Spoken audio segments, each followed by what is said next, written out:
எனக்கு இது ஃபர்ஸ்ட் டைமாக நான் ஒரு மேடையில் ஏறி வாங்குற அவார்டு இதுதான். நான் ஸ்கூலில் சின்ன வயசுலேருந்து படிச்சிருக்கேன். அப்போல்லாம் அவார்டு எதுவுமே வாங்கினது கிடையாது. எதுலேயுமே நான் போய் சேர மாட்டேன், எதுலேயுமே விருப்பப்பட்டு சேர மாட்டேன். நான் மட்டும் அமைதியாக உட்காந்துக்குவேன்.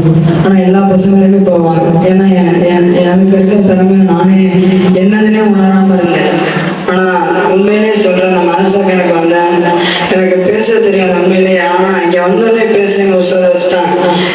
உண்மையிலேயே நான் எல்லாருமே ஊரில் எதுவுமே உனக்கு தெரியாதுன்னு சொல்லிட்டு எல்லா இடத்துலையும் என்னை கிண்டல் பண்ணுவோம். ஆனால்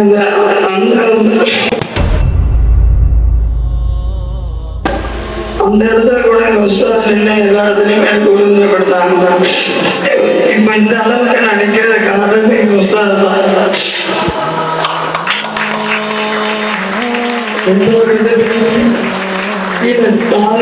யாரையுமே குறைக்க மாட்டாங்க.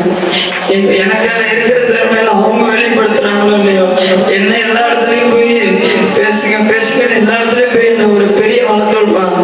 நான் உண்மையிலே அத்தாய்க்கு ஒரு பெரிய ஒரு கை தட்டு. ஏன்னு சொன்னா அந்த அத்தாய் உலகத்துல இருக்கிறது ரொம்ப யூஸ்ஃபுல். எனக்கு தமிழ் வாசிக்க தெரியாது, ஓத தெரியாது, படிக்க தெரியாம இங்க வந்தேன். ஆனா எங்க உற்சாக முடியும் அப்படின்றது எல்லாமே எனக்கு காட்டிட்டாங்க.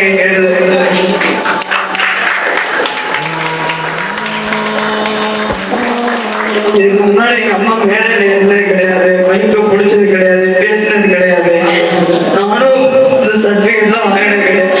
ஆனா இப்போ என்ன ஊர்ல எல்லாருமே தௌஃபீகா அப்படின்னு பேசுறது எந்த ஒரு குறையும் இல்லாம இந்த மதரசா சீரும் சிறப்புமா நடக்கக்கூடிய பாக்கியத்தை தரணும். அஸ்ஸலாமு அலைக்கும் வரஹ்மத்துல்லாஹி